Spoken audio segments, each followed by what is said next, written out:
Black History Month 2021. I don't think there's ever been a time that I have felt the weight more than this year of what it means to be a Black woman in Canada. You know, in this Black History Month, I've been thinking a lot about the story of Harriet Tubman, and it's one we all know. It's one we all know. But I'm thinking about what it takes, the cost to freedom and to hoping for a new day. I think about the slaves that she carried through settings very similar to this, through the cold tundras of Canada that they called the Promised Land. Did you know that? Slaves from the South called Canada the Promised Land. And their passage through the Detroit River, they called the River Jordan. When I think about the Promised Land, I wonder, are we truly free yet? Have we truly conquered this beast known as racism? But what I do know is this. What gives me hope is this, is that there are those that are willing to stand for truth. And so to those people, we celebrate them today. To every Black innovator, every Black creator, artist, politician, every person who has laid down their life so that I can be here today, I salute you. We salute you.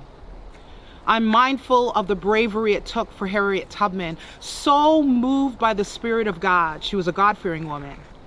So led by the Spirit that history tells us that she received divine instructions to find her way safely every time. So much so that people stood in awe. History tells us that she did this trek over 19 times to Canada and back, to Canada and back, risking her life every single time.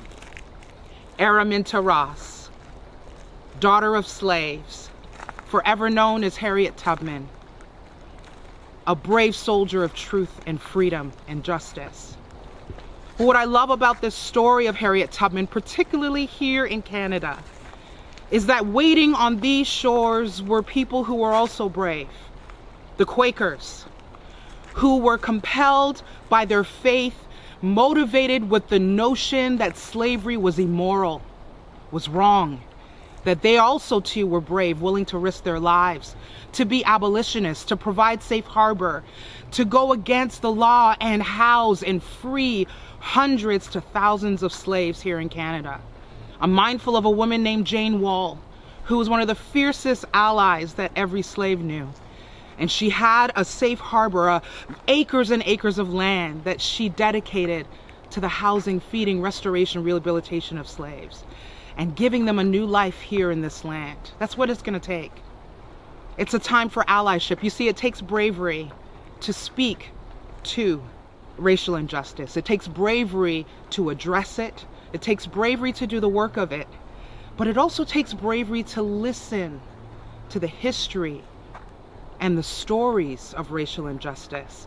Now is not the time to remove ourselves from awkward conversation. Now is the time to lean in. Change won't happen without truth. Truth is necessary for change. So here's my truth today. I am who I am because I stand on the shoulders of brave Black women who risked their lives, who stood up and spoke truth to power, who sacrificed name, integrity, freedom, health for me to be in the room and for me to have a seat at the table. And so I don't waste my opportunity.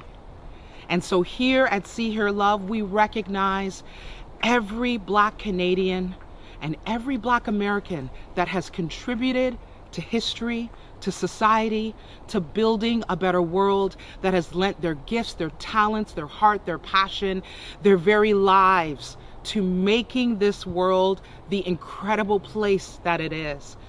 We recognize your place in history, and we know that we would not be here had it not been for you. This world is built together. We are stronger together. And so as we celebrate those brave soldiers, I celebrate those that are doing the work of justice today. To you, brave soldier, don't give up.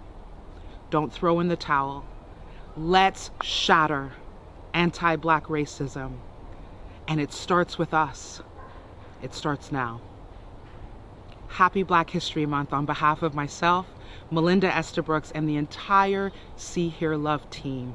Canada is a greater place because of you. God bless you.